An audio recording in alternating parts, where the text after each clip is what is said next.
top 3 things that you do to get your dream Philippines. Excellent. Thank you, Rose.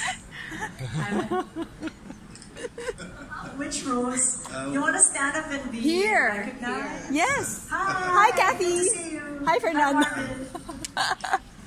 Well, I think first and foremost you have to build trusted institutions. I think we have modeled our government under a tripartite system. You've got the judiciary, you've got our Congress, and you've got the executive branch of government. I think that can be very effective, but it's important that those be trusted and strong institutions. So strengthening our institutions would be a most vital one that I think would be key. Number 2, the rule of law. I think it is very hard for any of us to work within a society without being able to count on the rule of law as a basic principle for us to get anything done. And finally, on the third, of course, there's so many points of areas that you can build, is just building a really robust, progressive, future-oriented educational institution. It is hard to build value for a country without overweighting in a significant way the quality, standards, and progressive nature of our educational base. It is what will lead us forward. That should be overweighted and it should be made progressive in order for us to survive in a world that's rapidly changing. With 100 and something million people, if you get that right and can give gainful employment to that community, then you really create something special. So is it the Senate or the presidency? If I could just add, Kathy, we have a tendency to just look at our political cycles within those years. We really need to think way beyond single political cycles. We need to make sure that one administration moves seamlessly into the next one and the next one so that there's continuity in the projects. Many of these projects cannot be done that quickly.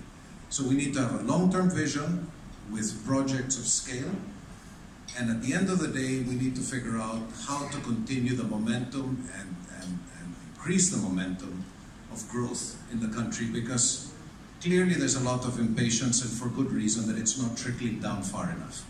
That's a whole combination of issues, but as many economists have told us, probably takes 10 to 15 years of 6 to 8% growth to really make any kind of a difference. If you can get that from 8 to 10, then you'll see a difference faster.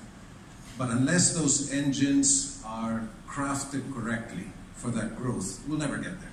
And we'll never see the difference in terms of inclusive growth. So it's a combination of the right plan and then getting trust between government and the private sector and giving the private sector the space to do what they do best, which is to do things quickly, efficiently, and well, because we're going to be held accountable at the end of the day for our performance by our stockholders and by the people who use the services. And so I think we really need to craft those plans carefully, and it needs to be a very careful dialogue between the public and private sector.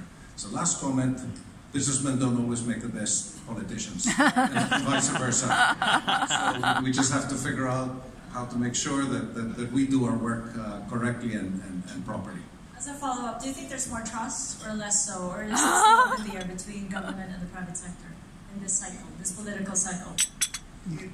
I must say, and I think Joey was alluding to it, it fluctuates. I wish it would be more consistent. And it has to come based on performance. If we don't perform, then fine. But I think there have been some pretty good examples of private sector work and what can be done when the right frameworks are put in place, when there is fairness, when rules are followed, and when there's a consistency in contracts. Foreign capital will not come to the country unless they see consistency in contracts. And so we need a lot of foreign capital. It's the one thing that's still missing in the formula. All the other countries in the region are receiving far more foreign capital. We've got Filipino groups investing a lot in their own country. That's a very good sign, but we need that foreign capital also. And so we need to work on getting more of that into the country for the big projects.